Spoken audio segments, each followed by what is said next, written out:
கிறிஸ்துவுக்குள் மிகவும் பிரியமான தேவனுடைய பிள்ளைகளே, இந்த நாளிலும் வேதத்திலிருந்து ஒரு வசனத்தை நான் வாசிக்கிறேன்.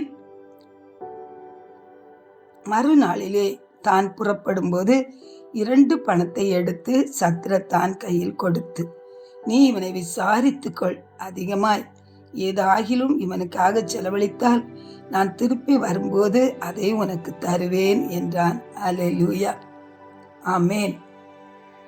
இங்கே நம்ம பார்க்கும்போது ஒரு மனுஷன் எருசலேமிலிருந்து அவன் எரிகோவுக்கு போகும்போது அங்கே கள்ளர் கையில் அகப்பட்டு அவன் குற்றுயிராக்கப்பட்டு அங்கே கிடக்கிறான்.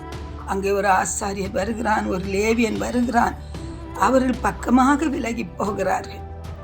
ஆனால் அங்கே அந்த சமாரியன் அவன் அருகாமையில் அவனை தூக்கி எடுத்து அவன் மேலே அந்த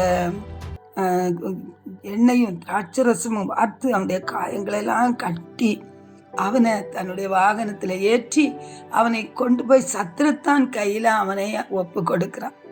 சத்திரத்தான் தான் பரிசுத்த ஆவியானவர். நாம் ஒருவேளை காயப்பட்டவர்களாய், அவமானப்பட்டவர்களாய், வேதனைப்பட்டவர்களாய் அல்லது குறைவுள்ளவர்களாய், எத்தனையோ பிரச்சனைகளின் மத்தியில் கடந்து போகிறவர்களாய் இருக்கலாம். ஆனால் நம்முடைய தேவன் அந்த பரிசுத்த ஆவியானுடைய கரத்தில் நம்மை ஒப்பு கொடுத்திருக்கிறார். அந்த பரிசுத்த ஆவியானவர் நமக்காக எல்லா காரியங்களையும் அவர் செய்து கொடுப்பார். அவருடைய கரத்தில் 2 பணத்தை கொடுத்திருக்கிறான்னு நம்ம பார்க்குறோம்.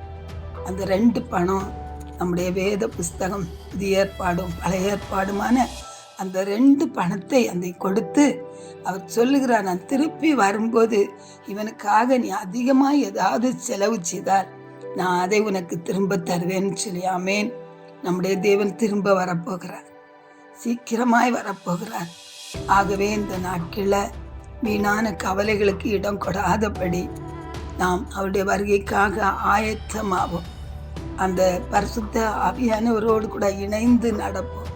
அவர் நமக்கு போதிக்கிற காரியங்களுக்கு நாம் கீழ்ப்படிந்து, அவர் போதிக்கிற காரியங்களை நாம் நம்முடைய வாழ்க்கையில் கொண்டு வந்து தேவனை மகிமைப்படுத்தும் போது தேவன் பெரிய காரியங்களை செய்வார். அவர் நம்மை விசாரிக்கிற தேவன். சில வருடங்களுக்கு முன்பாக மிகவும் ஒரு போராட்டமான பாதையிலே கடந்து போனேன்.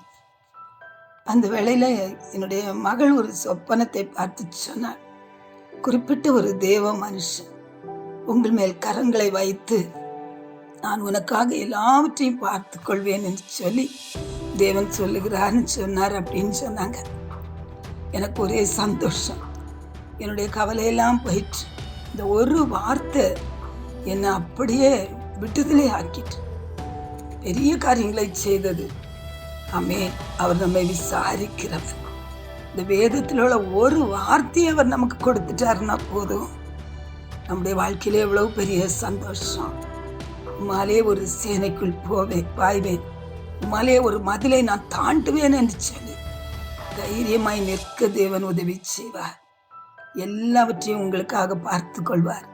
அவர் உங்களை விசாரிக்கிறவர். அவருடைய கரத்தில் உங்களுடைய வாழ்க்கையை அர்ப்பணிச்சிருங்க. உங்கள் காரியங்களை அர்ப்பணிங்க, உங்களுடைய தேவைகளை அர்ப்பணிங்க. கர்த்தரை உறுதியாய் பற்றி கொள்ளுங்க. கர்த்தர் இந்த நாட்களில் பெரிய காரியங்களை செய்வார். பரலோக தகப்பனே, உங்களுடைய பிள்ளைகளுடைய வாழ்க்கையில் ஆண்டவரே நீர் போதுமானவராய் இருக்கிறபடியால் ஸ்தோத்திரம். உங்களுடைய பிள்ளைகளுக்காக எல்லாவற்றையும் நீ பார்த்து கொள்கிற தேவனாய் இருக்கிறபடியால் ஸ்தோத்திரம். உங்களுடைய பிள்ளைகளை நீர் விசாரிக்கிறவராய் இருக்கிறபடியால் அவருடைய கவலைகளை உங்கள் மேலே வைக்க அவர்களுக்கு உதவி செய்யுங்கப்பா. ஜெயம் எடுக்க உதவி செய்யுங்கப்பா. உங்கள் கருத்தில் அர்ப்பணிக்கிறேன் இயேசுவின் நாமத்தில். ஆமென்.